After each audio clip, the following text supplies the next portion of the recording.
Hey everyone, Red Rebel Jeff Jones here. So, in this video, I'm going to talk about the up and coming presidential election that's taking place here in Ireland. Now, there's three candidates: Catherine Connolly, who is technically an independent, I'll get into that. She's supported by Sinn Féin, Labour, People for Profit, the Social Democrats, and the Green Party, among others. And Heather Humphreys is a Fine Gael candidate. Now, there was a third candidate, Jim Gavin, who was with Fianna Fáil, but he dropped out after a former tenant accused him of not returning a €3,000 rent overpayment. Now, I'm not gonna lie, I haven't really looked into that story too much, but it seems to be a bit of an over. It doesn't seem to be that big of a scandal that it would kind of knock out a presidential candidate. But yeah, I'm kind of half glad he dropped out because he wasn't really interesting me at all, much like the other two. So, Heather Humphreys is the only government candidate on the ballot that's still has her campaign going because Jim Gavin was also a government candidate, but he's dropped out.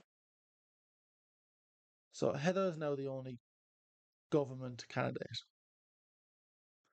So, she is seen as representing the government, which, let's just say, has not been that popular. The current government, which is almost the same as the previous government, except instead of independence kind of holding it up, it was the Green Party in the previous government. But Fianna Fáil and Fine Gael are not popular at all. Like there's a lot of they've screwed this country quite a bit. Let's just say that. Now, Connolly is currently leading in the polls, and she's kind of been portrayed as this. She's been portrayed as an independent candidate. However, I don't really see it that way. And I think a lot of people don't see it that way because she is supported heavily by all the left wing opposition parties: Sinn Féin, People Before Profit, Labour, etc.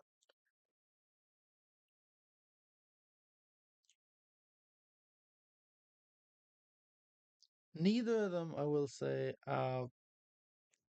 neither of them interest me as candidates at all. And there's also a big thing well, it's not really a big thing because it's being hidden, surprise, surprise, with Connolly, as she has reportedly been, because she was a barrister and she reportedly represented banks during the bailout when people were losing their houses and all that stuff during the 2008 2009 crash. But yeah, it's kind of interesting that story is being either underplayed or not reported on at all, except by organizations like Gript. So yeah, it's a shit show.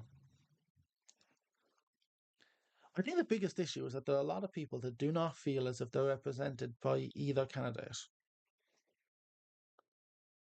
I think that's fair to say.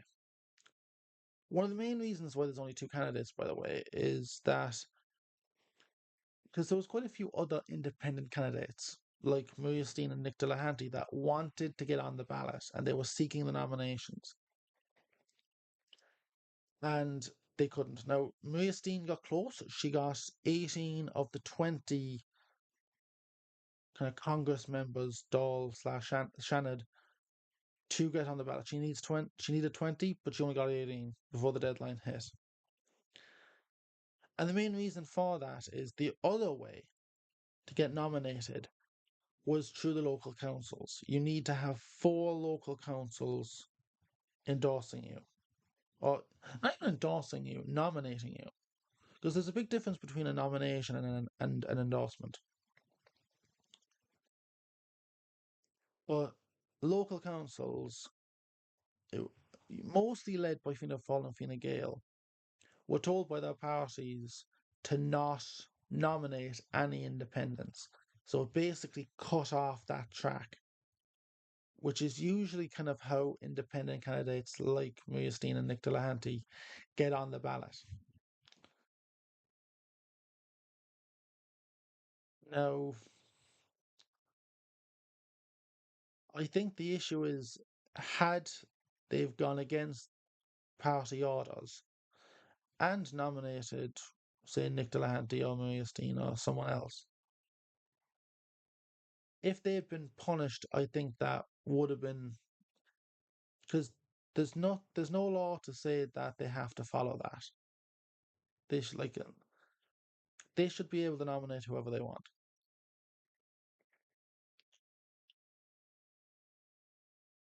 And there's a lot of people that feel as if their ideas, their beliefs, their opinions are not represented in this presidential election at all.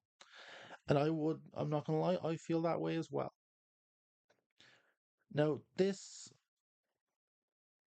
has kind of led to an interesting one where there is quite a large spoil your vote campaign. And this is being done to basically protest the lack of choice. And this is actually quite interesting because I'm not gonna lie, that's what I want to do. I'm going to spoil my vote. And the way I'm gonna spoil it by basically putting down reopen nominations, like there are in the student union elections that I was part of a few years ago. There was always another option of reopen nominations because I think that's what needs to happen here. But it's going to be interesting because the reason why people are calling for people to spoil their vote is because spoiled votes have to be counted. I do think the spoiled vote number will be much more than Connolly or Heather. So yeah, this the I cannot see anything coming out of the presidential election that's good. Now, I do think looking from the numbers, Connolly's going to win it, but given the way Connolly sees things, it won't be that good for the country. Yeah, as you can probably tell by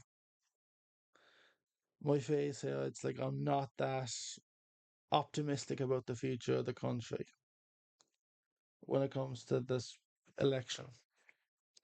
So, what do you guys think? Share your thoughts with me in the comment section down below. I'd love to hear them. If you like this video, hit that thumbs up button and do not forget to subscribe to keep up with my latest videos. I do think Connolly is going to get in, although I do think she will be beaten by the number of spoiled votes, but I don't think they really care about that. I think this presidential election really does show the echo chamber that exists in Irish political life. And I think that's only going to get bigger and bigger because they don't care and there's no consequences to them for not caring at the moment.